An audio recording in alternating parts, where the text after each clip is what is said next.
예, 이어서 섹터 테마 종목 매매 말씀드리겠습니다. 저희 포트는 여전히 2차 전지가 기준이에요.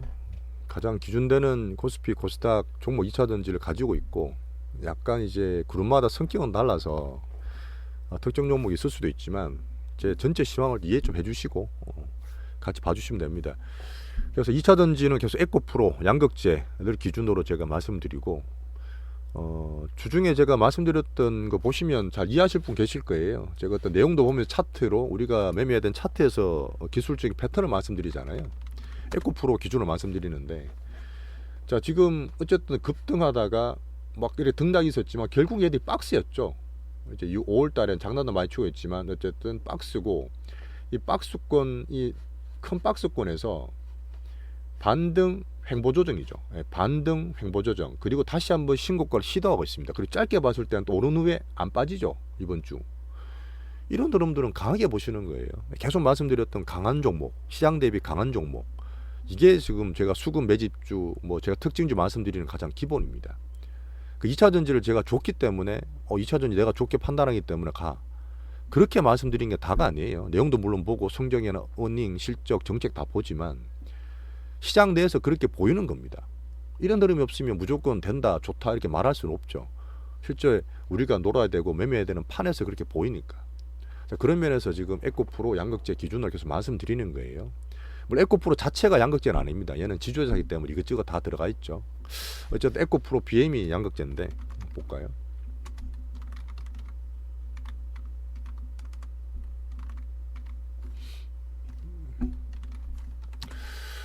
얘도 마찬가지로 에코프로만큼 안 강하죠. 하지만 올라온 이후에 뭐 지금 이번 주 안 빠졌죠. 작은 박스권, 작은 횡보조 정도도 보이고, 기준은 에코프로다 보니까 같이 따라간다 보시면 됩니다.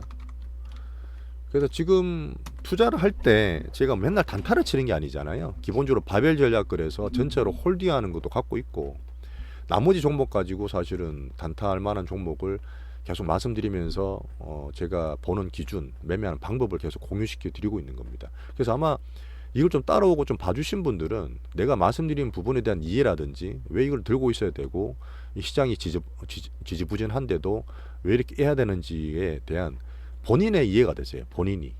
그러면 투자가 편해지는 거죠. 사실은 뭔지 모르고 그냥 사고 팔고 하면, 투자에 대해서 사실은 어떻게 보면 매매하는, 사고 파는 것도 되게 중요하잖아요. 뭐 기술의 부분, 예술의 부분이라 하는데, 저는 사실 홀딩하는 구간이 되게 중요하다고 생각해요.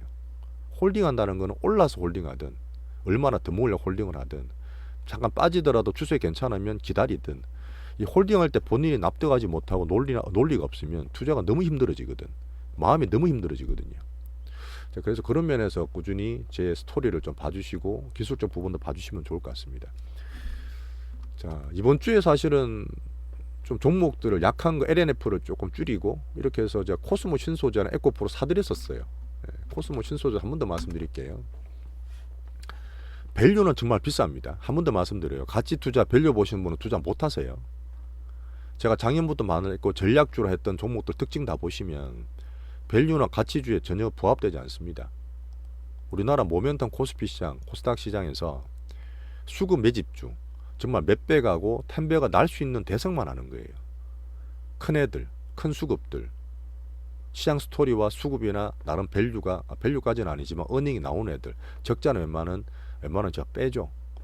그래서 포스모 신소재가 지금 3천 몇백억짜리 나왔지만 향후적으로 몇 조, 뭐 3조, 4조까지도 얘기하고 있잖아요. 성장이 꾸준히 되고, 제가 말씀드리는 실제로 어닝이 나온다는 얘기입니다. 그리고 수급들도 괜찮고, 물론 여기서 5일선이 받치고 올라갔으면 제가 가끔 말씀드리는 반도체 그런 종목들은 팡팡 가겠죠. 뭐 그건 좀 아쉽습니다. 어떻게 하겠어요. 그때 장난치면서 빠졌는데 그 지난주 수요일날 장난친 거 보셨잖아요. 그리고 지금 이 수급이나 이쪽을 녹여가는 과정이고, 이 안에 박스권이 있는 과정이다. 이 박스 크게 안 움직이면 뭐 똑같습니다. 별로 바뀐 게 없어요. 자, 그래서 뭐 똑같이 제가 포스코홀딩스, LG엔솔 말씀드렸고, SK이노베이션을 제가 삼성 SDR 좀 줄여서 넘겨드렸는데, 어젯밤에 애들이 1조 몇천억짜리 유상증자 발표했습니다. 좀 빠질 것 같아요, 단기적으로. 사실 이게 내 봤을 때는 성장주에 유상증자하는 것들은 오히려 좋게 봐가 안 빠질 수도 있는데, 약간 얘들이 좀 양아치 짓을 했어. 아니 이게 계속 자금 조달도 하고 딴 데서 삼자 배정 잘 받다가 갑자기 웬 뜬금없는 주주 배정 하는지 모르겠어요. 1조 넘게 하더라고요. 그 주주한테 부담 안 주는 게 좋은데 뭐 그 정도로 돈이 필요할 정도로 캐파 확정이 공적직이라는 건 좋겠지만 어쨌든 주주한테까지 부담을 줬다는 거는 요새는 기업들도 많이 이미지 많이 보잖아요. 그런 면에서 단계로 좀 빠질 수 있다. 그렇게 보시면 됩니다. 자, 반도체는 계속 제가 나스닥, 솔린과 경기하면서 공식 비중을 잘 안 드리고 있어요. 제가 3전 7월 초에 우리 이번 주에 마이크론도 봐야 되겠지만 엔비디아 관련해서 같이 갔던 엔비디아 경기하다 보니까 하이닉스는 박스고 3전도 계속 말씀드리지만 외국인 안 나와요. 우리나라 코스피 컨트롤한다 말씀드렸습니다. 박스에서 상단 잘 붙어 있고 제가 종목을 계속 이수페타시스나 말씀드릴 때 야 우리가 저런 거 들고 있으면 좋겠는데 물론 그렇게 말씀하실 수도 있겠지만 제가 말씀드렸던 시황 기준입니다. 제가 불안해서 그래요. 말하면 좀 기다리더라도 추세 괜찮고 그런 것들 다음 턴을 기다리는 거지. 이런 종목들도 보고 타이밍 되면 제가 단기로 드리고 아니면 사실 개인적으로 보시는 분들은 좀 하셔도 돼요. 그런 거 제가 따로 뭐 검사하고 점검하지 않지 않습니까? 그래서 반도체에 대한 것들은 실적이나 보고 제가 포지션을 좀 정할 거다. 요즘 2차전지 비중이 제일 크다. 나머지 이제 그런 단기주 비중은 섞어서 하고 있다. 그래 보시면 되고요. 엔터도 사실은 지금 JYP가 좀 꺾였죠. 5일 전에 처음으로 꺾였습니다. 그래서 지금 JYP 턴을 받아서 하이뷰가 가면 모르겠는데 SM이든 다른 것들이 좀 약해요. Y주도 많이 빠지잖아요.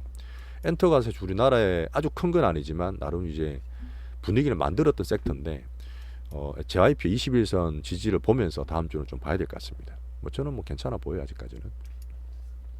자, 방사는 앞에 말씀드렸던 러우 전쟁도 봐야 돼요. 지금 사실 전쟁이 전 세계적으로 하고 있는데 물론 대만 문제가 나중에는 분명히 문제가 될 거예요. 하지만 미국이 지금 중국 전쟁을 일으킬 만한 그런 상황은 아니잖아요. 중국도 마찬가지고 경제가 발등에 불 떨어졌는데 러시아 전쟁하고 있는데 무슨 글로벌 러시아 대만 쪽에 또 전쟁을 일으켜요. 그래서 우리나라 K방산이 정말 좋고 이런 이제 신냉전 속에서 계속 꾸준히 가는 건 좋겠지만 우리나라 시장은 분명히 모멘텀을 말씀드렸어요. 그래서 방산은 제가 안 사는 이유가 실적도 좋고 성장한다고 보지만 러우 전쟁에 대해서 긍정적으로 전환될 수 있는 어떤 모멘텀이 생길 수 있다 보는 거죠. 그런 면 때문에 방산은 저는 하고 있지 않습니다. 뭐 작년 11월 달에 다 팔았잖아요. 우리 LIG는 수익 많이 보고. 자, 시크니컬도 시장 특성으로 보고 있지만 이번 주에서 한 바퀴 다 돌았다 말씀드렸고 뭐 강애들 제가 소팅해서 다음에 드릴 수는 있어요. 여전히 중국이 바닥권에 있기 때문에 그래서 보고는 있지만 시크니컬 제가 매매하지 않고 시장 관찰 섹터로만 말씀드리고 있습니다. 매일매일 종목 말씀드리는 거 보시면 아실 거예요.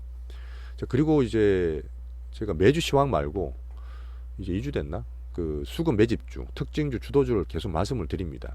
이런 것들이 정말 커질 수 있는 종목들이에요. 그러니까 이런 것들 보시면서 같이 공부하셨으면 좋겠습니다. 투자라는 게 사실 좀 재미를 드리려는 거예요. 사실은 제가 그래도 20몇 년 보면서 제가 선 끊는 거 막 되게 쉽게 끊는 거 같죠. 이런 거 한 10년 걸렸어요. 10년 선만 끊는데 뭐 지금도 계속 개선하고 있는 과정입니다. 자, 이제 금주의 종목 매매를 좀 볼게요. 투자는 확률을 계속 높여가는 과정입니다. 뭐라도 100%는 없잖아요. 미래 일어날 때 어떻게 합니까? 큰 추세대로 단기 등락 좀 줄이고 큰 추세대로 매매하는 게 그래도 확률 제일 높은 방법이고 시장에 돈 오잖아요. 시장이 좋을 때 하니까 확률도 높습니다. 지금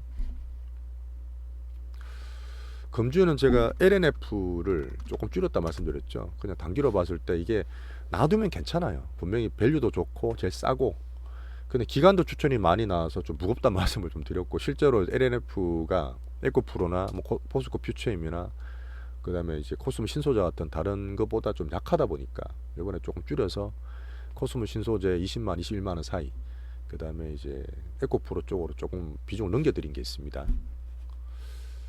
자, 그 다음에 코스모 신소재는 자주 말씀드렸으니까 따로 말씀 안 드릴게요. 이게 뭐 20만원 21만원 사이에 주매 가격 말씀드렸고 이번에 제로 나와서 빵 떴지만 금요일날 장이 워낙 안 좋았잖아. 밀리는 장이다 보니까 단기 매물은 맞았다. 그리고 제가 밑에서 시그널 보이면 가끔 제 전략주 말씀드릴 때 시그널 보일 때는 좀 강하게 말씀드리거든요. 아마 이 사이에서 움직일 수 있을 것 같은데 그때 있으면 또 말씀 또 드릴게요. 그래서 비중은 좀 제가 좀 넣어드린 편이니까 그 다음에 특별한 문제는 없어요. 제가 항상 말씀드리지만 시장 전체 나쁘지 않고 제가 워낙 면밀하게 보고 있기 때문에 제 시그널을 꾸준히 드리겠습니다.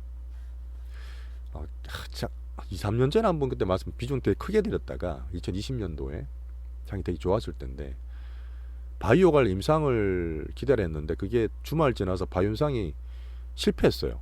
어제 비보존 얘기 드린 게 아니라 딴 관계 있습니다. 같이 할 때. 근데 그래서 사모님 한 분이 병원에 입원했어요. 링거 맞으러 갔다고. 쇼크 받아가지고. 근데 그걸 팔아서 내가 딴 거 샀거든요. 다 팔아서 이거는 넘기세요. 하루 만에 27%, 25% 손절을 다 쳐서 그때 이제 코로나 진단키트 유명할 때라서 진단키트 사서 한 70% 넘게 수익이 났습니다.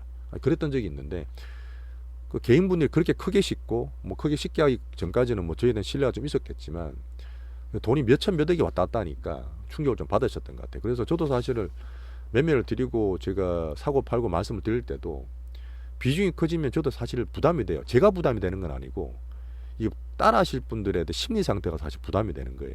그러다 보니까 비중을 조금씩 넘기는 것도 있고 하니까 그런 거 좀 감안해 주세요. 개인분들 사정이 다 똑같진 않다. 하지만 저를 같이 가시면서 시장 공부하다 보시면 이제 그런 감도, 그다음 그런 배포도, 용기도 좀 커질 수 있을 거라고 저는 보고 있습니다. 공부를 계속 하시면 돼요, 같이요. 이구산업 어제 또 선물이 좀 빠지긴 했어요. 제가 다음 주는 제가 등락이 있더라도 5,500원 시도를 할 거라 저는 말씀을 드렸어요. 그래서 오늘 5,000원 안착은 했는데 좀 빠졌어야 해서 또 등락이 있을 것 같아요. 하지만 여전히 중국에서는 상방으로 바닥에서 올라오는 모습이 있고 하기 때문에 다음 주도 기대해 보겠습니다. 주말에 미리 걱정하지 마세요. 자, 비보존도 제가 이번에 이두원 대표님 지배구조, 비보존 헬스케어, 그 다음에 볼티아, 비보존 그 비상장 주식도 위에 있습니다. 그런 것들 지배구조가 거의 완성이 됐어요. 사실 비보존을 제가 처음 투자한 2014년 말입니다. 2015년 초예요. 벌써 8년째, 9년째 들고 있고 나름 꽤 열정적으로 보던 종목이고 제가 이제 바이오 사이클이나 비보존 어떤 흐름 보면서 제가 말씀드렸던 부분이니까 무리하지 마시고요. 소액 같은 거 제가 말씀드렸던 번에 12,000원, 13,000원대 평단 만들어 둔 거 있지 않습니까? 그런 거 보고 있으면 제가 봤을 땐 재료를 한번 내긴 낼 것 같은데 어쨌든 하반기 후 보고 비중만 부여하시면 됩니다. 말씀드렸어요, 이번 주에는요. 이런 것들 또 용돈처럼 놔두면 제가 볼 때는 또 2배 이상 갈 수도 있습니다. 자, 이 정도로 제가 또 시장이나 이쪽 갖고 있는 거에 대한 AS를 많이 드렸다 보시면 되고 다음 주 또 2차 전지랑 반도체도 서로 또 왔다 갔다 할 수 있어요. 손해매 드릴 수 있고 여전히 지금 고금 위주입니다. 우리나라는 제가 하반기 때 분명히 부동산이나 이쪽에도 문제가 되면 물가가 좀 더 빨리 잡히는 면이죠. 작년에 우리나라가 미국보다 금리 인상을 빨리 했어요. 이 사소한 차이가 그러니까 지금 연준 파월은 이거 뭐 일시적이다 할 때 우리 그 이창용 총재는 빨리 했어요. 그러다 보니까 우리나라 물가 빨리 잡힌 겁니다. 물가가 잡히게 되면 그 다음에 경기를 빨리 신경 쓸 수가 있어요. 그래서 지금 아니라고 하고 기대 인플레 누르기 위해서 노력하지만 우리나라 금리 또 하반기 괜찮아지고 하면 어쨌든 지금 차별화되고 롱숏이 되게 극명하게 갈려 있잖아요. 하지만 이제 정시에서 봤을 때 금리 부분이 조금 틈이 생기면 매매할 것도 많아지고 정시에는 좋다.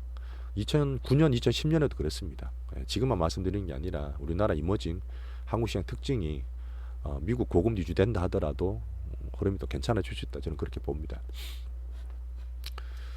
자, 시종장고수도 말씀드렸고 이번 주도 이 정도로 제가 시장 내용 말씀드리고 종목 매매 정리해 드렸습니다.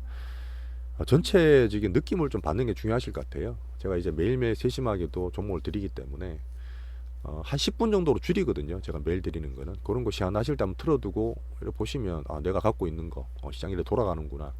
그런 흐름을 계속 돌발적인 낙지는 줄 겁니다. 작년에 많이 심했잖아요. 근데 이게 점점 안정화되는 과정이고 변동성을 줄이는 저런 과정이라 봅니다. 앞으로 서서히 올라가는 과정에서 같이 좀 시장 보면서 투자 좀 성투하셨으면 좋겠습니다. 주말 잘 쉬시고요. 감사합니다.